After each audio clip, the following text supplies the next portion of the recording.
Deep in the Bermuda Triangle, a mysterious signal leads a team of investigators to the ocean's darkest depths. What they find defies history and ancient structure, glowing with unearthly light. Buried for millennia, Dr. Nathan Cole and his crew uncover relics of a lost civilization far older than humanity itself. But the discovery comes at a cost: a crystal core that bends time, trapping ships and souls in its rift. Visions of the past reveal a catastrophic ritual gone wrong, unleashing an unseen force. What is the unseen force that haunts the triangle? Is it a natural anomaly? Something far more sinister? Join us as we dive into the Bermuda Triangle enigma, where the truth could change everything. What ancient secrets lie beneath the waves? Stay to find out.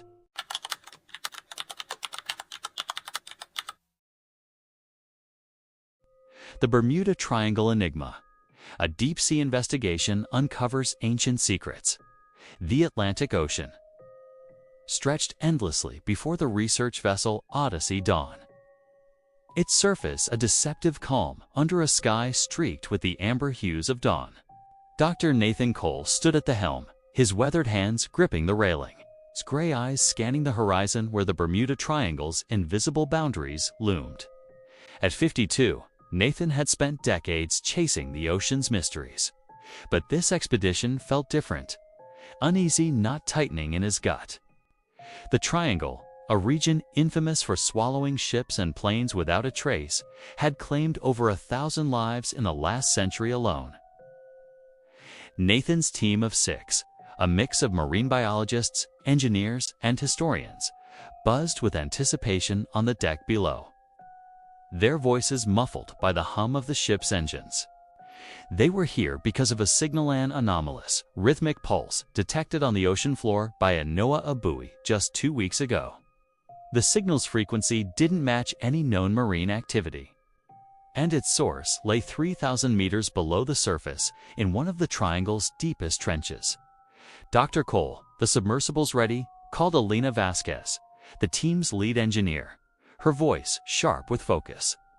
At 39, Alina was a no-nonsense woman. Her dark hair pulled into a tight bun, her hands already smudged with grease from calibrating the Neptune 4. Nathan nodded, adjusting his cap against the salty wind, and descended to the deck where the submersible gleamed under the morning light. The Neptune 4 was a state-of-the-art vessel, equipped for deep-sea exploration, its hull reinforced to withstand the crushing pressure of the abyss. Inside, the team strapped into their seats, the cabin's monitors flickering to life with data feeds from the sonar and external cameras. Nathan took the pilot's seat, his fingers steady on the controls, while Alina monitored the systems beside him. Dr. Sarah Whitaker, a marine historian in her late 40s, sat behind them. Her notebook opened 2 pages filled with sketches of ancient maritime symbols. "Whatever's down there," Sarah said, her voice low, "it's older than anything we've seen. The signal's pattern, it's almost deliberate." Nathan didn't respond, his focus on the descent as the Neptune IV slipped beneath the waves, the ocean's surface vanishing above them in a swirl of bubbles. The light faded quickly, replaced by an inky blackness that pressed against the submersible's portholes. At 500 meters, the first anomaly appeared, faint, bioluminescent glow pulsing in the distance, too rhythmic to be natural. Lena frowned at the sonar readings, her fingers flying over the controls. "That's not marine life," she said, her tone clipped. "It's structured, like a beacon." Nathan's pulse quickened, but he kept his voice steady. "Adjust course toward it. Let's see what we're dealing with." The submersible descended further, the pressure gauge climbing as the temperature dropped to near freezing. At 1,500 meters, the glow intensified, revealing a jagged outcrop on the ocean floor, volcanic rock, blackened by millennia, but carved with patterns that looked unnervingly precise. Sarah leaned forward, her breath fogging the porthole. "Those carvings, they resemble Atlantean script, but older," she whispered. "Upper Sumerian, maybe?"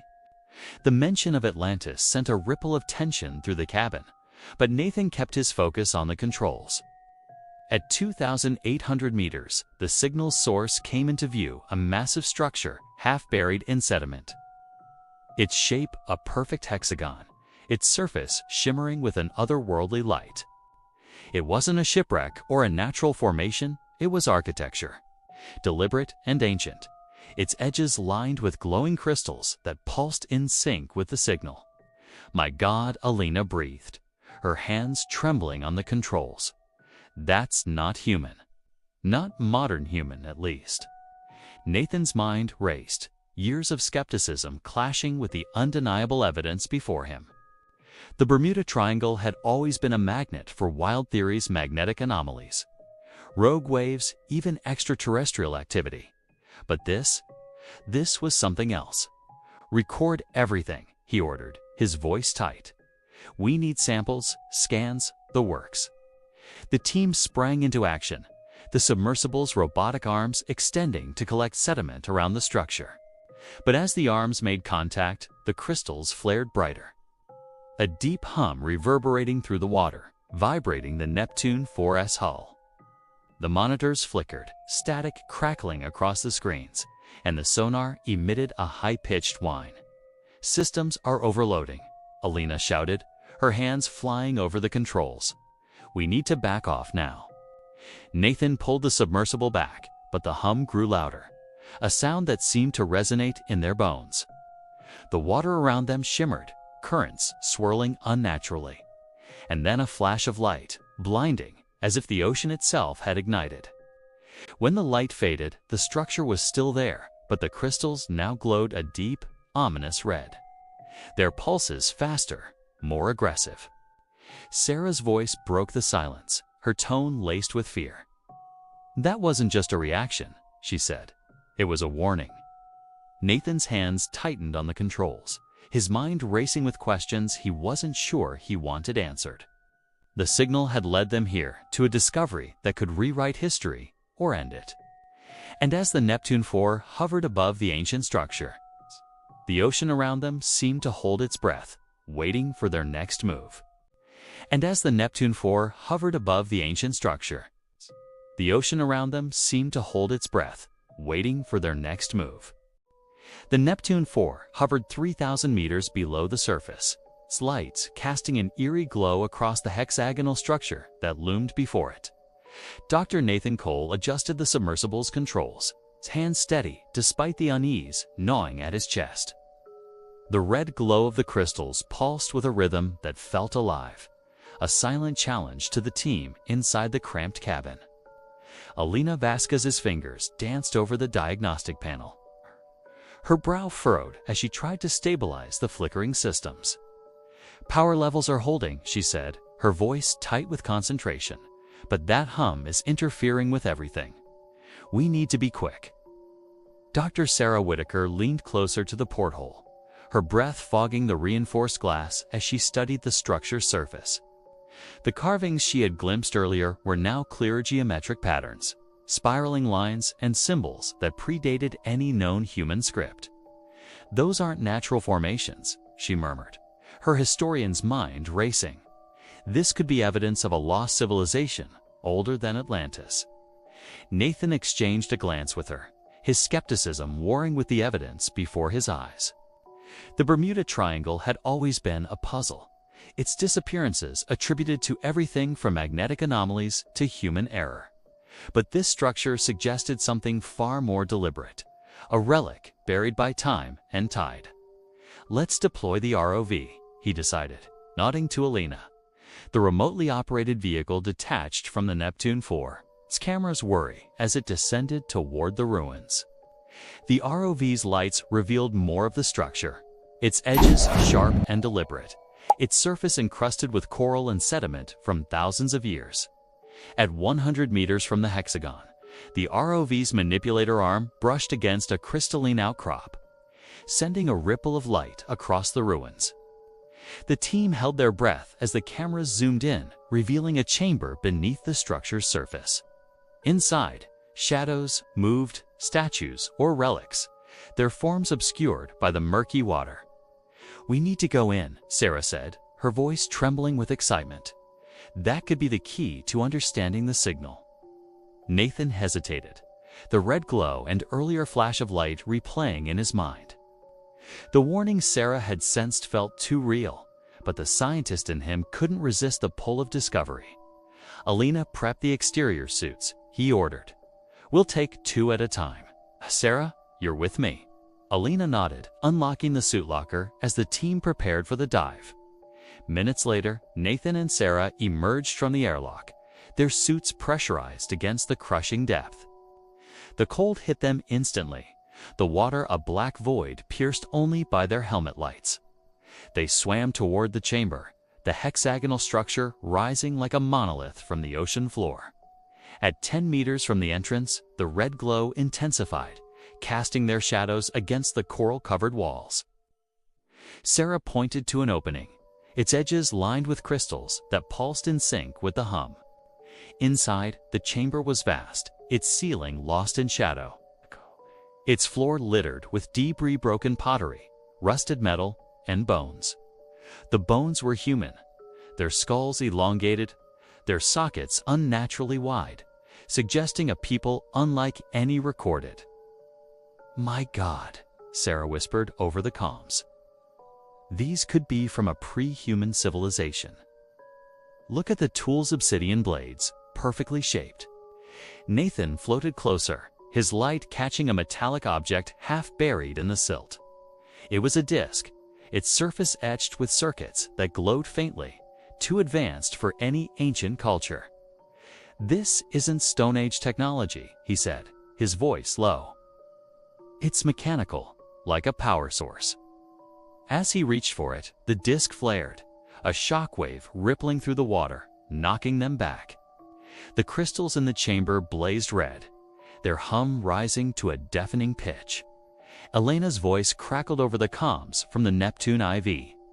"Nathan, get out. The subsystems are failing, something's destabilizing the area." Sarah grabbed a shard of pottery, stuffing it into her suit's sample pouch as they retreated. The water churned around them, currents pulling in all directions, as if the ocean itself resisted their escape. At 50 meters from the chamber, a shadow moved in their peripheral vision, large, serpentine, its form obscured by the murk. "Did you see that?" Sarah gasped, her light swinging wildly. Nathan's heart pounded, but he kept swimming, the Neptune IV's lights a beacon in the distance. They reached the airlock, collapsing inside as the outer door sealed. Elena's face was pale as she helped them out of their suits. "The signal's spiking," she said, pointing to the monitors. "It's coming from that disk core, whatever's powering it." Sarah held up the pottery shard, its surface etched with the same spiraling symbols as the structure. "This isn't just a ruin," she said, her voice shaking. "It's a tomb, and we just woke something up." The Neptune IV shuddered, the hum outside growing louder, a deep resonance that vibrated through the hull. Nathan stared at the monitors, where the red glow from the chamber now spread across the ocean floor. Whatever lay buried in the Bermuda Triangle was no longer dormant. And as the team braced for the unknown, the water around them began to glow, a harbinger of the terror to come. The Neptune IV trembled as the red glow spread across the ocean floor, its light seeping through the submersible's portholes like a living stain. Dr. Nathan Cole stared at the monitors, his jaw tight as the hum from the ruins below grew into a relentless drone. Alina Vasquez pounded the control panel, her fingers struggling to keep the systems online amidst the interference. "We're losing power to the thrusters," she said, her voice edged with panic. "The energy spike is off the charts. Whatever that disk did, it's amplifying." Dr. Sarah Whitaker clutched the pottery shard, its etched symbols glowing faintly in the cabin's dim light. "That chamber wasn't just a tomb," she said, her historian's mind piecing together fragments of a forgotten past. "It was a control center, and that crystal core is the key." Nathan turned to her, his gray eyes narrowing. "You think it's powering the signal land, maybe the disappearances?" Sarah nodded, her hands trembling as she traced the shard's spirals. The symbols match pre-human scripts from myths Atlantis, moo, even older tales of a lost seafaring race. This could be their technology. The team gathered around the sample table, where the metallic disc Nathan had touched rested under a containment shield. Its surface pulsed with a soft red light, circuits etched in patterns too complex for any ancient tool. Alina adjusted the scanner, its beam revealing a crystalline structure embedded within the disc, glowing with an inner fire. "That's not metal," she said, her voice awed. "It's a hybrid crystal fused with an unknown alloy. The energy output is stable, but it's interacting with the water." Nathan leaned closer, his breath fogging the shield. "Can we analyze it?" Alina hesitated, her engineering instincts warring with caution. "We can try a low-level scan, but if it reacts like before, we risk another shockwave." Sarah placed a hand on the shield, her voice firm. "We have to know. If this is tied to the triangle, it could explain the ships, the planes, everything." Nathan gave a curt nod, and Alina initiated the scan, the cabin filling with a low whine as the scanner hummed to life. For a moment, the disc's glow steadied, its crystals projecting a holographic image above the table. The image showed a vast underwater city, its towers rising from the ocean floor, its streets lined with the same hexagonal structures. Figures moved within the hologram, tall, slender beings with elongated skulls, their hands manipulating glowing orbs. "My God," Sarah whispered, her eyes wide.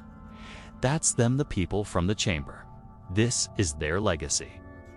The hologram shifted, revealing a massive crystal core at the city's heart, its light pulsing in sync with the signal they detected.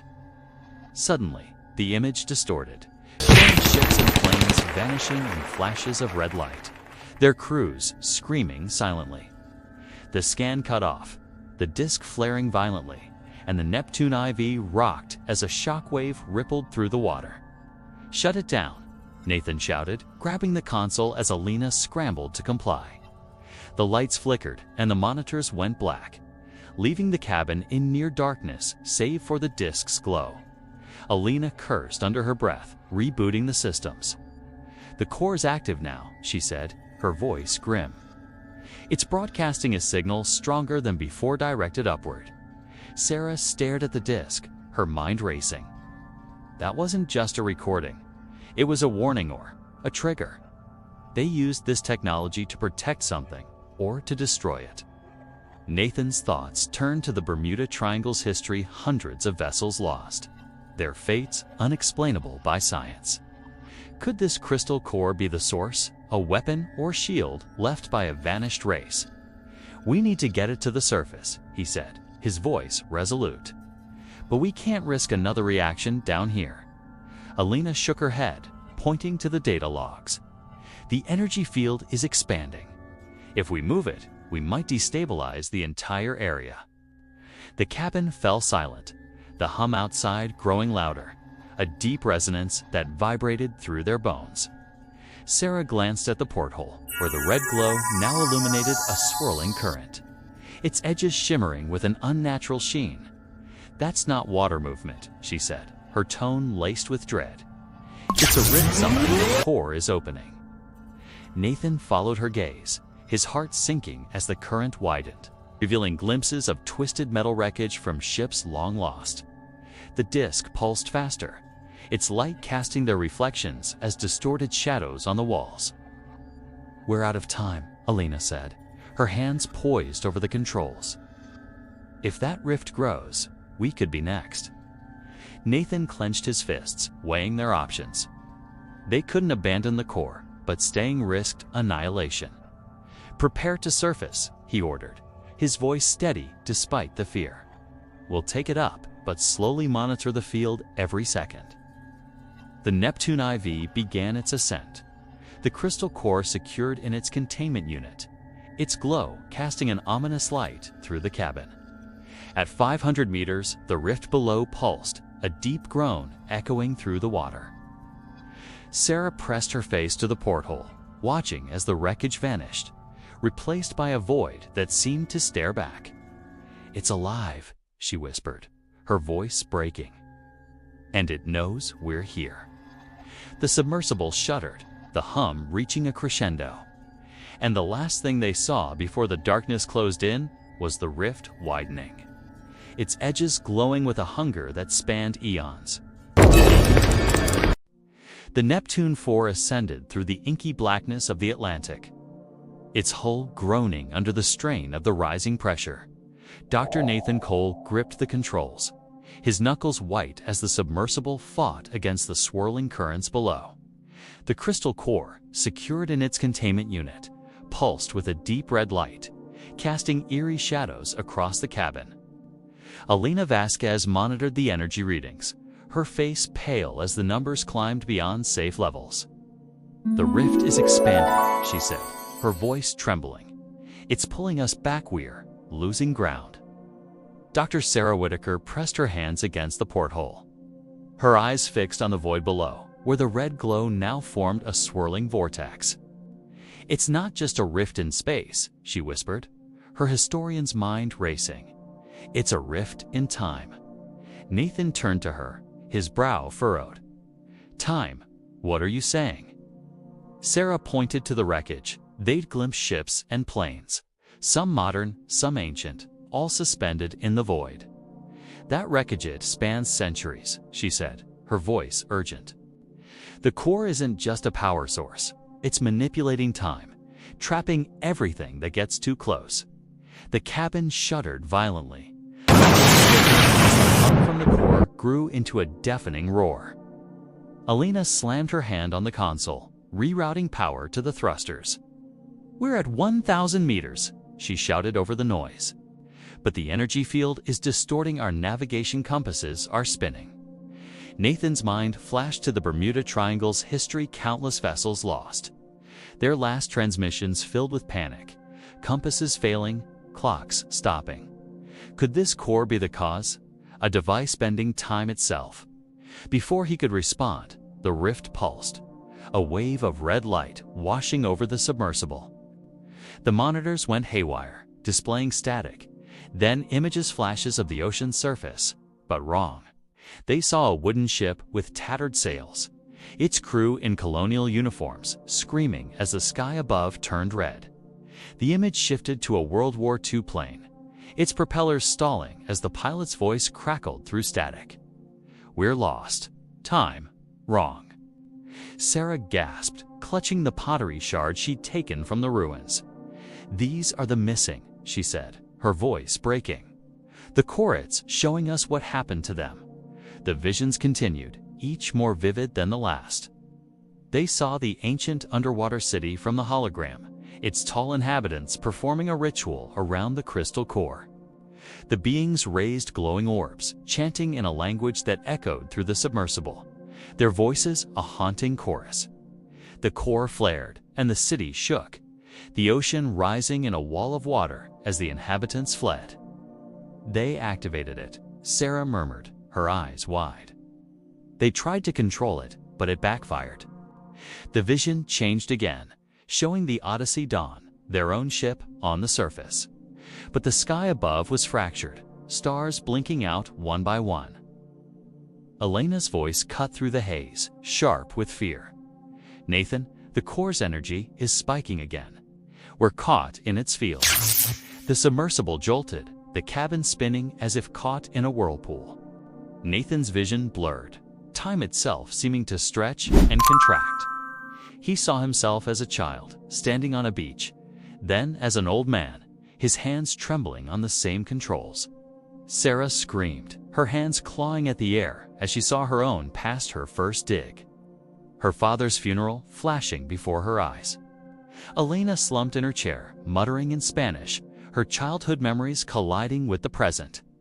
"It's a temporal rift," Sarah gasped, her voice ragged. "The core is bending time around us, past, present, future, it's all colliding." The submersible stabilized, but the cabin's clock was spinning backward, then forward, its hands a blur. Nathan forced himself to focus, his hands steadying the controls. "We need to break free," he said, his voice hoarse. "Alina, divert all power to the thrusters now." Alina nodded, her fingers flying over the console, rerouting every system to propulsion. The Neptune IV surged upward, the rift's pull weakening as they climbed to 500 meters. But the core's glow intensified, its red light now streaking with veins of blue, as if awakening further. Sarah held the pottery shard, its symbols glowing brighter, mirroring the core's energy. "The inscriptions, their instructions," she said, her voice urgent. "They tried to seal it, to stop the rift, but they failed." The submersible broke through to 300 meters, the surface light faintly visible above. But the rift below pulsed one final time, a deep groan echoing through the water, and a new vision appeared. They saw the ancient beings, their city in ruins, standing on the ocean floor. As the core opened a rift above them, a massive, shadowy form emerged from the void, its shape unknowable, its presence a weight that crushed the city into dust. The vision faded, but the shadowy form lingered in their minds, a terror that defied comprehension. "We didn't just find the source of the disappearances," Nathan said, his voice hollow. "We found what they were hiding from." The Neptune IV continued its ascent, the surface now in sight, but the core's hum grew louder, a promise of chaos yet to come. And as the rift closed below, the team felt the unseen force watching, waiting for its moment to strike. The Neptune IV broke the surface of the Atlantic, its hull battered but intact, the dawn light casting long shadows across the deck of the Odyssey Dawn. Dr. Nathan Cole stepped onto the deck, his legs shaky from the ascent, the crystal core's containment unit cradled in his arms. The red and blue veins of light within the core pulsed erratically, its hum a constant reminder of the rift below. Alina Vasquez followed, her face etched with exhaustion as she checked the submersible's diagnostics. "We barely made it," she said, her voice rough. "The energy field nearly tore us apart up there." Dr. Sarah Whitaker emerged last, clutching the pottery shard, her eyes haunted by the visions they'd endured. "That thing down there, it's not just a device," she said, her voice low. "It's a gate, and we opened it." Nathan set the core on the deck, its glow illuminating the faces of the crew gathered around. The air felt heavy, the ocean unnaturally still, as if holding its breath after their escape. He turned to Sarah, his mind replaying the shadowy form from the rift. "What did we see down there?" Sarah knelt beside the core, her fingers tracing its crystalline surface through the shield. "The beings in the vision, they were a seafaring race, older than humanity," she said. "They harnessed the core's power to navigate the oceans, bending time and space. But they awakened something, an unseen force they couldn't control." Alina frowned, adjusting the scanner they'd brought up. "That force, it matches the energy spikes we've recorded in the Triangle for decades." She pointed to the data, showing patterns aligned with every disappearance since the 18th century. Nathan's stomach tightened as the pieces fell into place. The Bermuda Triangle wasn't a natural phenomenon, was a scar left by an ancient catastrophe. "We need to contain it," he said, his voice firm. "If that force gets out, it could destroy more than just ships." The crew moved to secure the core, rigging a reinforced lab on the Odyssey Dawn to study it. But as they worked, the ocean beneath them churned, a low rumble rising from the depths. Sarah held up the pottery shard, its glowing with the same red and blue light as the core. "The inscriptions, they describe a sealing ritual," she said, her voice urgent. "They used blood and crystal to bind the force, but it broke free when they failed." Nathan nodded, his mind racing for a solution. "We'll replicate the ritual," he decided. "Use the shard as a guide, Alina. Prep a sample of our blood." Alina hesitated, but complied, drawing a small vial from each of them, their crimson liquid mixing with seawater in a bowl. Sarah chanted the translated phrases from the shard, her voice trembling but resolute. The core responded, its light dimming as the blood seeped into its surface. For a moment, the ocean calmed, the hum fading to a whisper. But then the core cracked, a sharp sound splitting the air, and the light exploded outward. The crew stumbled back, shielding their eyes as the deck shook, the Odyssey Dawn tilting dangerously. When the light faded, the core lay in pieces, its crystals dark, but the ocean below glowed with an unnatural intensity. Sarah gasped, pointing to the water, where the rift had reappeared, wider than before. "It didn't work," she said, her voice breaking. "We made it stronger." Nathan stared into the rift, his heart pounding as shadows moved within tall, slender figures, their eyes glowing red, and that massive, unknowable form from the vision. The unseen force was rising, its presence a weight that pressed against his chest. Alina grabbed the radio, shouting for help, but the signal fizzled. The triangle's interference stronger than ever. "We need to abandon ship," she said, her voice panicked. "It's coming for us." The crew scrambled to the lifeboats, the Odyssey Dawn rocking as the rift's pull intensified. Nathan lingered, his eyes on the core's remains, a sense of dread overwhelming him. They hadn't contained the force they'd unleashed it fully. As he climbed into the last lifeboat, the ocean erupted, a column of red and blue light shooting skyward, piercing the clouds. Sarah clutched the shard, its glow mirroring the light above. "That's the gate," she whispered. "And it's open now." The lifeboats drifted away, the Odyssey Dawn swallowed by the glowing vortex, its hull vanishing in an instant. Above, the sky fractured, stars winking out as the light spread, a cosmic scar mirroring the ocean below. Nathan watched, helpless, as the unseen force emerged a mass of shadows and light. Its shape-shifting, its voice a chorus of screams from every lost soul in the triangle. It turned toward them, its gaze a promise of annihilation, and then it was gone, vanishing into the horizon. The ocean fell silent, the rift closing, but the air remained charged, a lingering threat. Nathan clutched the shard, its light faded but warm, a relic of their failure. In the distance, the horizon shimmered, and a new signal pulsed faint, deliberate, calling from the depths once more. What had they done? The end? Or is it? As the unseen force vanishes into the horizon, and a new signal echoes from the depths, the Bermuda Triangle's enigma remains unsolved. Did we uncover the truth or awaken something unstoppable? If this deep-sea mystery gripped you, hit that subscribe button for more untold secrets of the world. Loved the journey? Give this video a like to support us. Not convinced by our findings, or have your own theories? Drop them in the comments below. We'd love to hear what you think. Let's dive deeper together. Until the next mystery.